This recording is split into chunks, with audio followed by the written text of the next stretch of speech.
Olá, eu me chamo Silvio Serpa, esse é o nosso canal ID, sejam todos, mas muito bem-vindos.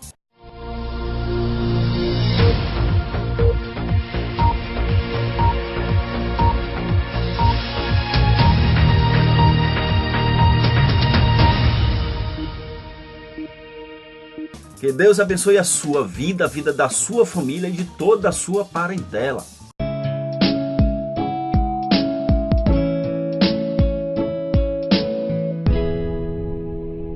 O mundo era bastante diferente quando Jesus nasceu no primeiro ano do calendário cristão. Mas, ao menos, uma semelhança com a realidade atual já existia. Assim como hoje, como forma de lazer e diversão, os povos já praticavam esportes. E assistam esse vídeo até o final e sejam todos abençoados. O tema de hoje é: o cristão pode praticar esporte?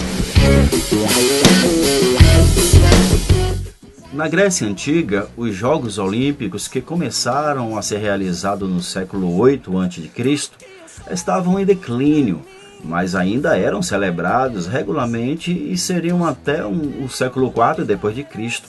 Roma também tinha os seus próprios jogos, uma série de eventos que serviam de espetáculos ou circo e que iam desde corrida de quadrigas, são carroças conduzidas por 4 cavalos lado a lado até o boxe, passando pela não tão esportivas competições de gladiadores que estavam em seu auge.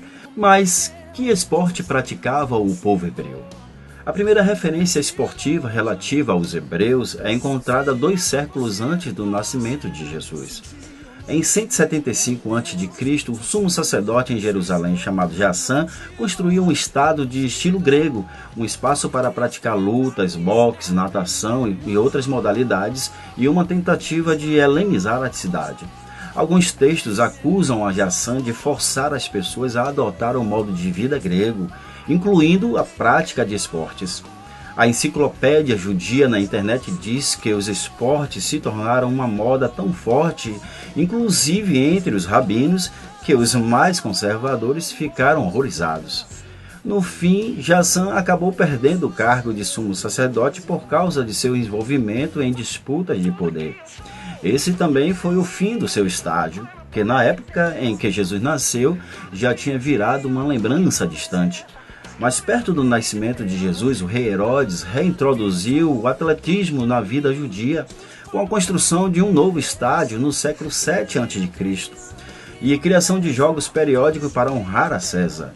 No entanto, em vez de ficarem impressionados, os judeus os desprezaram como esportes pagãos. E não só corrompia o costume do povo judeu, como também os levavam a descumprir a lei de Moisés. E por isso eles condenaram os jovens veementemente, afirma a enciclopédia judia. No Antigo Testamento são citadas algumas modalidades de jogos, sobre quais falaremos mais adiante aí. Mas os especialistas as relacionavam muito mais com a caça ou a defesa do que com a ideia de um atleta dedicado como entendemos hoje. O Brasil é um país que tem muito esporte, com tantos jogos sendo transmitidos diariamente, além das Olimpíadas e Copas do Mundo que por aqui já foi realizado. Creio que esse tema nunca foi tão atual e cabível. A Bíblia não nos dá uma referência direta em relação a esses assuntos. Em alguns versículos podemos ter uma ideia mais clara, como por exemplo, em 1 Timóteo capítulo 4, versículo 8, onde Paulo relata que o exercício físico para pouco é proveitoso, mas a piedade para tudo é proveitosa, desde que tenha promessa para essa vida e para a eterna. Este versículo pode e deve ser interpretado em 2 partes. Na primeira, Paulo claramente diz em relação ao exercício físico. Ele diz para pouco é proveitoso. Isso significa dizer que para alguma coisa o exercício físico é sim aproveitável. A Bíblia nos ensina que o nosso corpo é o templo do Espírito Santo. 1 Coríntios capítulo 6, versículo 19. E creio que assim como eu, ninguém gosta de estar em um templo com as paredes quase caindo, ou com vidros quebrados, sujas e mal pintadas. Assim também sabemos que o nosso corpo é o templo e morada do Espírito Santo. Temos o dever de fazer com que nossa saúde se mantenha em ordem e que o nosso corpo sempre esteja limpo e, dentro do possível, saudável. Não estou afirmando que se você é gordo ou tem alguma deformidade ou sofre de alguma doença que foge do seu controle e esteja pecando. Mas se, por exemplo, você sabe que se comer muita fritura e gordura, pode e com certeza estará aumentando a chance de sofrer um infarto, logo, se você teve a chance de se cuidar e não fez, e dessa forma arriscou desabrigar o Espírito Santo que habita e atua em você, aí sim, creio que você pecou. Não apenas contra Deus, mas contra você mesmo. Em outras passagens, Paulo fala que o atleta não é coroado se não lutar, ou ainda falando de si mesmo próprio, ele diz: combati um bom combate, acabei a carreira e guardei a fé. Resumidamente, se exercitar para manter o físico em dias não é pecado. O pecado está em permitir que isso se torne um vício ou que isso seja feito por uma vaidade. Na segunda parte do versículo de 1 Timóteo, capítulo 4, versículo 8, Paulo nos fala em exercitar a piedade. Pois esse sentimento contém promessas de Deus, pois piedade não se trata de ter pena, dó dos outros, mas sim de se colocar no lugar do próximo de maneira tal que a nossa alma se compadeça da necessidade do outro. Isso gera algo celestial e isso gera amor. O amor nem sempre é muito fácil de sentir, principalmente por aqueles que não conhecemos ou de alguma maneira nos fizeram algum mal. E é este o sentimento que precisamos treinar, exercitar sempre. O amor ao próximo é um esforço diário para compreender as necessidades e as falhas daquele que nos odeiam, de forma que possam ver e sentir em nós o mesmo que sentiria e veriam se Jesus estivesse com ele. Refazer com que, da forma mais suave possível, possam reconhecer seus erros e a se corrigir com liberdade. Este exercício espiritual nos torna cristãos mais fortes e preparados para a obra do Senhor e para a sua vinda. Então, claramente, não há nada de errado no fato de um cristão se exercitar. Na verdade, a Bíblia é clara ao dizer que nós devemos cuidar bem dos nossos corpos. 1 Coríntios, capítulo 6, versículo 19 e 20. Efésios, capítulo 5, versículo 29, nos diz: porque ninguém jamais odiou a própria carne, antes a alimenta e dela cuida. A Bíblia também nos adverte contra a gula. Deuteronômio capítulo 21, versículo 20, Provérbios capítulo 23, versículo 2, 2 Pedro capítulo 1, de 5 a 7, 2 Timóteo capítulo 3, versículo de 1 a 9 e 2 Coríntios capítulo 10, versículo 5. Ao mesmo tempo, a Bíblia nos adverte contra a vaidade. 1 Samuel capítulo 16, versículo 7, Provérbios capítulo 31, versículo 30, 1 Pedro capítulo 3, versículo 3 e 4. O que a Bíblia diz sobre a saúde? Que seja saudável. Como alcançamos esse objetivo? Ao fazermos exercícios não muito pesados e comendo moderadamente. Este é o padrão bíblico para a saúde e para o exercício físico. Exercite seu corpo para se sentir fisicamente melhor, sem medo de estar pecando. Mas não se esqueça de exercitar o seu amor a Deus e ao próximo, para que seu espírito não esfraqueça.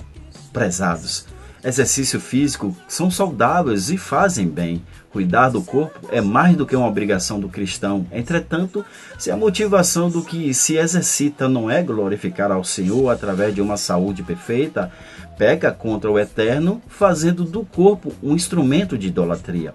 Isto posto, aconselho a todos, aqueles que se esmeram em exercício físico, que avaliem de forma sincera os reais objetivos de tanta malhação, naquele que sonda as reais motivações do coração.